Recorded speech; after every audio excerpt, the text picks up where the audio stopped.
Hello, everyone. How are you doing?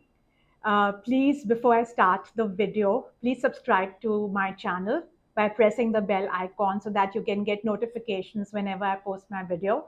So, today, again, the topic of my video is based on the questions that come from you and comments that come from you. And one of you, also asked me to talk about these fad diets which are currently there, and also a lot of people have written to me about how they are struggling with bringing some discipline into their lifestyle.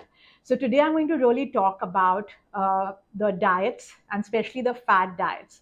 To be honest with you, there are over 100 diets across, and I've gone through them, and I've seen what all of them are, and they all have their pros and cons, honestly. But the point is really, if we go and run after these fad diets, then they become like fad uh, lifestyles for us, because we do it for a particular point in time, and then we kind of revert back to our original way of living. So what really is important, and what I have really understood through my journey, is the fact that some basic principles you need to keep in mind. But the most important point that we need to change is really making something a part of our lifestyle.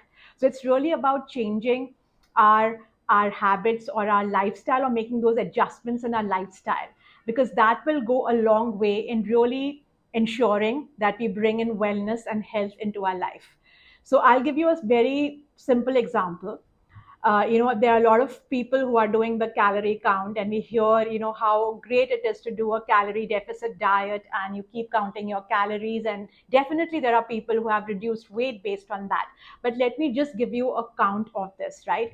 Even if you add in 100 calories more than what you need or what you've burnt out in a week, and if you add that over 6 months period, maybe just twice a week, if you add in 100 calories more, you already have 6 into 12 into 2400 calories more, right, into your system.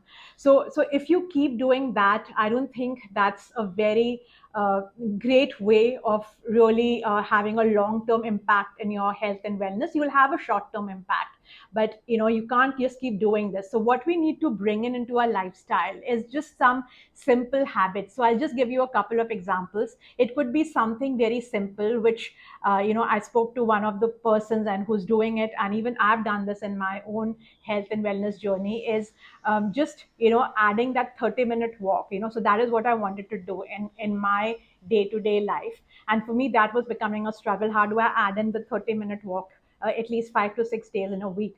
So for me, that was about getting up 45 minutes earlier in the morning. Now that's a lifestyle change that I wanted to bring in my life. And that is what, once I brought in, and that consistency came in, maybe nothing happened in the first week, 2 weeks, then I started just feeling good about myself. That was the basic thing that happened. I really felt good about moving a step forward and doing something about getting that walk into my lifestyle. But actually the change started happening after 45 days, 2 months, 3 months. You actually started seeing great change in the body. So whatever we do has to be a lifestyle change.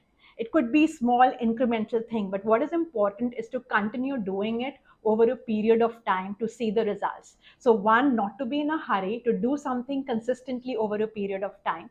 And really, lifestyle changes really help us to make all the difference in our health and wellness. It is not going to be about the fact that, oh, I've introduced a lot of kale in my diet. You'll do that this week, next week you'll be bored to death with it, and you will not be having it. Doing something. So the basic thing, like I mentioned in my previous video, what you can do is really avoid processed foods, right, as a start. When you do that, anyways your plate is going to be filled with your whole grains, with your fruits, with your veggies, and these things should be on your plate and not outside your plate, depending on the season that we are living in. And just that little change, which is not little, but maybe for some people it could be a big change, just that change itself can make a huge difference over 2 months, 3 months, as you go forward in your life. So making those incremental changes that we can actually do on a daily basis for a very long period of time is what really helps in the health and wellness journey, and not doing something for a period of time thinking, okay, I'm going to reduce weight because of this, or I'm going to become healthy because of this. It doesn't work like that. It's not been our health is not a product of a few months. It's a product of what we've done our entire lives, and it's going to take a period of time to get it back to where we want it to be. And if we are going to be in a hurry, we may achieve the results. Absolutely, I'm not denying that. If you go into a very dramatic diet change, you will attain the superficial results of it. But internally, what you are doing to your body, you will know only after years what trauma the body is going through because of the dramatic change that you brought into your diet. So it's very important to do basic logical things, and the only thing is to be consistent in that, make it a part of your lifestyle in life, and really really see the results of it and feel so good about making those incremental changes. So this is what my video is today about. Thank you all so much. Bye bye.